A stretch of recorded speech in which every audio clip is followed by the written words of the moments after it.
Dear friends, welcome to Express Vision. മണ്ണും മനസ്സും 6ാമത്തെ എപ്പിസോഡിലേക്ക് സ്വാഗതം. ഇന്ന് നിങ്ങളുടെ മുമ്പിൽ കേരളത്തിൻ്റെ സാമൂഹ്യ മണ്ഡലങ്ങളിലെ ഒരു പ്രധാനപ്പെട്ട ഒരു വിഷയത്തെക്കുറിച്ചാണ് ഞാൻ നിങ്ങളോട് സംവദിക്കുന്നത്. അതിനു മുമ്പായി ഒരു ചെറു കഥ പറയാം. മരുമകൾ അമ്മായിയമ്മയോട് പറഞ്ഞു, എനിക്ക് മതിയായി നിങ്ങളുടെ മകനോടൊത്തുള്ള ജീവിതം, ഞാൻ മതിയാക്കുകയാണ്, ഞാൻ എൻ്റെ വീട്ടിലേക്ക് പോവുകയാണ്. ഇത് കേട്ട അമ്മായി അമ്മ ചോദിച്ചു, മോളെ എന്താണ് അങ്ങനെ നീ പറയാൻ കാരണം? ഇല്ല അമ്മ, എനിക്ക് മതിയായി. ഞാൻ വിവാഹം കഴിഞ്ഞ അന്ന് മുതൽ ഇന്ന് വരെ ഞാൻ നിങ്ങളുടെ മകനെ ശ്രദ്ധിക്കുന്നുണ്ട്. എന്നെ വളരെ പുച്ഛമാണ്, എന്നെ വളരെ മോശമാക്കുകയാണ്. വിവാഹം കഴിഞ്ഞ പിറ്റേ ദിവസം നിങ്ങളുടെ മകൻ എന്നോട് എന്താ ചെയ്തത്? ഞാൻ അന്ന് ബ്രേക്ക്ഫാസ്റ്റ് കഴിക്കാനിരിക്കെ നിങ്ങളുടെ മകൻ ആ ബ്രെഡിൻ്റെ ആ അരിക് അങ്ങനെ വെട്ടിയെടുത്ത് അത് എൻ്റെ മുന്നിലേക്ക് ഇട്ട് തന്നിട്ട് ഇത് കഴിക്കുക എന്ന് പറഞ്ഞു. അന്ന് മുതൽ എനിക്കറിയാം നിങ്ങളുടെ മകൻ എന്നെ ചെറുതായി കാണാം. മോളെ, അതിൻ്റെ അർത്ഥം അതല്ല.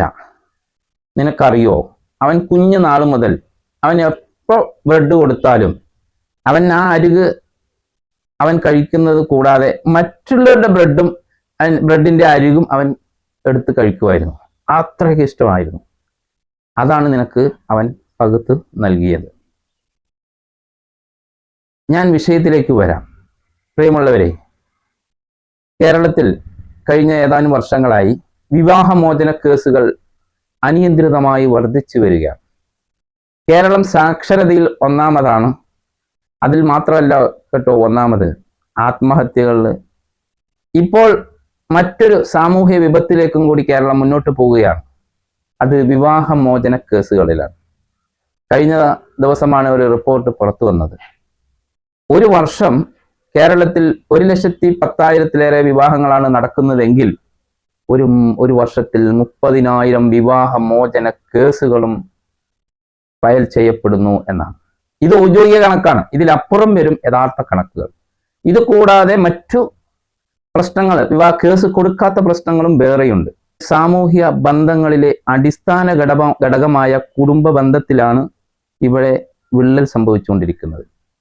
അതിൻ്റെ കാരണം നാം അറിയാതെ പോകരുത്, അത് മനസ്സിലാക്കാതെ പോകരുത്. അതുകൊണ്ടാണ് ഞാൻ ഈ വീഡിയോ ചെയ്യാൻ തന്നെ കാരണം. ഇന്ന് സമൂഹത്തെ ഗ്രസിച്ചുകൊണ്ടിരിക്കുന്ന സോഷ്യൽ മീഡിയ അഡിക്ഷനും അതിനൊരു കാരണമാണ്. Lack of mutual understanding. ഒരു പുതുതായി കടന്നു വരുന്ന ദമ്പതികൾ തമ്മിൽ ഒരു അണ്ടർസ്റ്റാൻഡിങ്ങിൽ എത്താൻ അവർക്ക് സാധിക്കുന്നില്ല എന്നുള്ളത് നമ്മൾ മനസ്സിലാക്കണം. അതേപോലെ തന്നെ കമ്മ്യൂണിക്കേഷൻ ഗ്യാപ്പ്. വിവാഹിതരായ ദമ്പതികൾ തമ്മിൽ പോലും കമ്മ്യൂണിക്കേഷൻ ഗ്യാപ്പ് വരികയാണ്. വീടുകളിൽ പോലും അവർ അവരുടേതായ സോഷ്യൽ മീഡിയ ലോകത്തേക്ക് ചുരുങ്ങിക്കൊണ്ടിരിക്കുകയാണ്. നമ്മളൊക്കെ ആസ്വദിക്കുകയാണ് കഥ കേട്ടുകൊണ്ട്, പുതിയ സോഷ്യൽ മീഡിയയിലെ കഥ കേട്ടുകൊണ്ട് ആസ്വദിക്കുകയാണ്. എത്രത്തോളം നമ്മുടെ സമൂഹം ഈ സോഷ്യൽ മീഡിയയിൽ അഡിക്ഷനാണ്, കമ്മ്യൂണിക്കേഷനിൽ ഒരു ഗ്യാപ്പ് ഉണ്ടാക്കിക്കൊണ്ടിരിക്കുന്നു എന്നതിൻ്റെ ഒരു സൂചനയാണ്.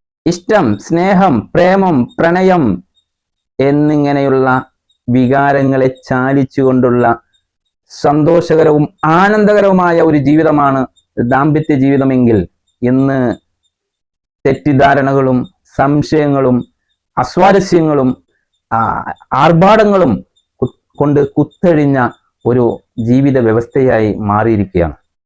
ഈ സമൂഹത്തിന്റെ മനസ്സ് തകർന്നു പോയിക്കൊണ്ടിരിക്കുകയാണ്. പുതിയ തലമുറ, പുതിയൊരു ജനത ഇന്ന് പരസ്പരം വിശ്വാസമില്ലാത്ത പുതിയ ഒരു ലോകത്തേക്കാണ് പോകുന്നതെന്നാണ് ഇതിൽ നിന്ന് നമ്മൾ മനസ്സിലാക്കേണ്ടത്. ഈ സമൂഹം എങ്ങോട്ട് പോകും? കേരളത്തിൽ 28 കുടുംബ കോടതികളാണുള്ളത്. തിരുവനന്തപുരം, എറണാകുളത്തൊക്കെ 4 വീതം കോടതികളാണ്. 1, 2, 3 പോരാതെ 4 കുടുംബ കോടതികൾ സ്ഥാപിക്കേണ്ടി വന്നിരിക്കുകയാണ് ഓരോ ജില്ലയിലും. അത്രമാത്രം കേസുകൾ കുമിഞ്ഞുകൂടുകയാണ്. വിവാഹം കഴിയുന്നതിന് മുമ്പ് തന്നെ പിരിയുന്നതിനെ കുറിച്ച് ആലോചിക്കുന്ന ഒരു ജനതയായി പുതിയ ജനത, ന്യൂ ജെൻസ് എത്തിക്കൊണ്ടിരിക്കുകയാണ്. ഇതിന് കാരണങ്ങൾ നമ്മൾ മനസ്സിലാക്കണം, ഇതിനെക്കുറിച്ച് പഠിക്കണം, ഇതിനെക്കുറിച്ച് ബോധവൽക്കരിക്കപ്പെടണം. ഞാൻ നേരത്തെ പറഞ്ഞിരുന്നു ഒരു എപ്പിസോഡിൽ, വിവാഹത്തിന് മുമ്പ് കൗൺസിലിംഗ് ആവശ്യമാണ്. ഒരുപാട് വിപത്തുകൾ, ഒരുപാട് പ്രശ്നങ്ങൾ ഈ പുതിയ തലമുറ അഭിമുഖീകരിക്കുന്നുണ്ട്. അതുകൊണ്ട് തന്നെ അതിനെക്കുറിച്ചൊക്കെ ബോധവൽക്കരണവും കൗൺസിലിങ്ങും അത്യാവശ്യമായതുകൊണ്ടാണ് ഞാൻ ഈ വിഷയം നിങ്ങളോട് തെര്യപ്പെടുത്തുന്നത്. തീർച്ചയായും ഇത് നിങ്ങൾ ഏറ്റെടുക്കണം.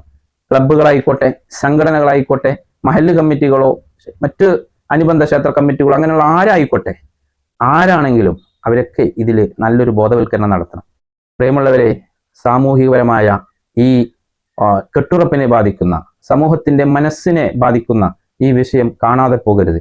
ഒരു വർഷം 30,000 വന്നത് നിസ്സാരമല്ല. 10 വർഷം കൊണ്ട് 3 ലക്ഷം കുടുംബങ്ങൾ വേർപിരിയും എന്ന് പറഞ്ഞാൽ അതിന്റെ ദുരന്തഫലം അടുത്ത തലമുറ അനുഭവിക്കേണ്ടി വരും. അതിൽ ഒരുപാട് മക്കളുള്ളവരുണ്ടാവാം. പിന്നീട് അവരുടെ ജീവിതവും നല്ലൊരു സുഖസുന്ദരമായ ജീവിതമൊന്നുമല്ല അവർക്ക് പിന്നെ രണ്ടാമത്തെ ജീവിതത്തിലും ലഭിക്കുക. മനസ്സംഘർഷങ്ങളിലൂടെയും മനപ്രയാസങ്ങളിലൂടെയും പുതിയ തലമുറ പോകാതിരിക്കണമെങ്കിൽ അതിനെക്കുറിച്ചുള്ള ഈ വിവാഹത്തെക്കുറിച്ചും അനുബന്ധമായ വിവാഹ ജീവിതത്തെക്കുറിച്ചും വ്യക്തമായ കാഴ്ചപ്പാടും വ്യക്തമായ ധാരണയും അവർക്ക് നൽകേണ്ടത് അത്യാവശ്യമാണ് എന്ന് മാത്രം പറഞ്ഞുകൊണ്ട് എൻ്റെ വാക്കുകൾ ചുരുക്കുന്നു. Thank you for watching.